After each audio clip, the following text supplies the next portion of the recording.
तुलसी से जुड़ी एक कथा बहुत प्रचलित है। श्रीमद् देवी भागवत पुराण में इसके अवतरण की दिव्य लीला कथा भी बनाई गई है। एक बार शिव ने अपने तेज को समुद्र में फेंक दिया था। उससे एक महातेजस्वी बालक ने जन्म लिया। यह बालक आगे चलकर जालंधर के नाम से पराक्रमी दैत्य राजा बना। इसकी राजधानी का नाम जालंधर नगरी था। दैत्यराज कालनेमी की कन्या वृंदा का विवाह जालंधर से हुआ। जालंधर महाराक्षस था। अपनी सत्ता के दम में चूर उसने माता लक्ष्मी को पाने की कामना से युद्ध किया, परंतु समुद्र से उत्पन्न होने के कारण माता लक्ष्मी ने उसे अपने भाई के रूप में स्वीकार किया। वहां से पराजित होकर वह देवी पार्वती को पाने की लालसा में कैलाश पर्वत पर गया। भगवान देवाधिदेव शिव का ही रूप धरकर माता पार्वती के समीप गया, परंतु मां ने अपने योग बल से उसे तुरंत पहचान लिया तथा वहां से अंतर्ध्यान हो गईं। देवी पार्वती ने क्रोधित होकर सारा वृत्तांत भगवान विष्णु को सुनाया। जालंधर की पत्नी वृंदा अत्यंत पतिव्रता स्त्री थी। उसकी पतिव्रत धर्म की शक्ति से जालंधर न तो मारा जाता था और न ही पराजित होता था। इसीलिए जालंधर का नाश करने के लिए वृंदा के पतिव्रत धर्म को भंग करना बहुत जरूरी था। इसी कारण भगवान विष्णु ऋषि का वेश धारण कर वन में जा पहुँचे, जहाँ वृंदा अकेली भ्रमण कर रही थी। भगवान के साथ दो मायावी राक्षस भी थे, जिन्हें देख वृंदा भयभीत हो गई। ऋषि ने वृंदा के सामने पल में दोनों को भस्म कर दिया। उनकी शक्ति देखकर वृंदा ने कैलाश पर्वत पर महादेव के साथ युद्ध कर रहे अपने पति जालंधर के बारे में पूछा। ऋषि ने अपने मायाजाल से दो वानर प्रकट किए।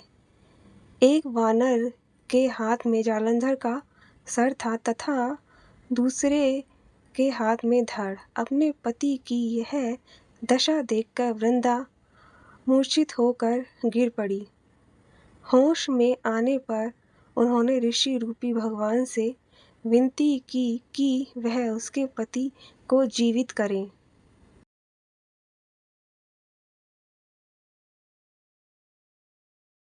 भगवान ने अपनी माया से पुनः जालंधर का सर धड़ से जोड़ दिया, परंतु स्वयं भी वह उसी शरीर में प्रवेश कर गए।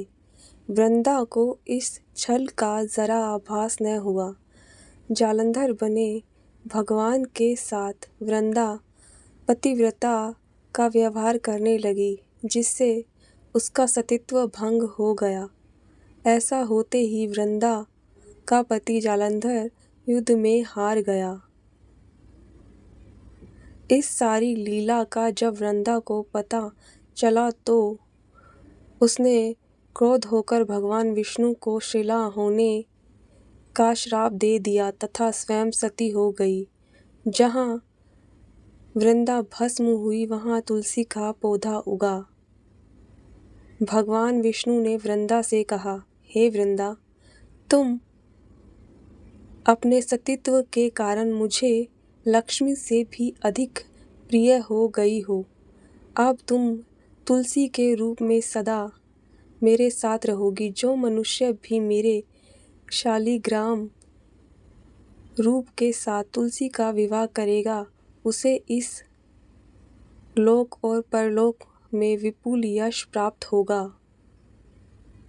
जिस घर में तुलसी होती है, वहाँ यम के दूत भी असमय नहीं आ जा सकते। गंगा व नर्मदा के जल में स्नान तथा तुलसी का पूजन बराबर माना जाता है, चाहे मनुष्य कितना भी पापी क्यों न हो।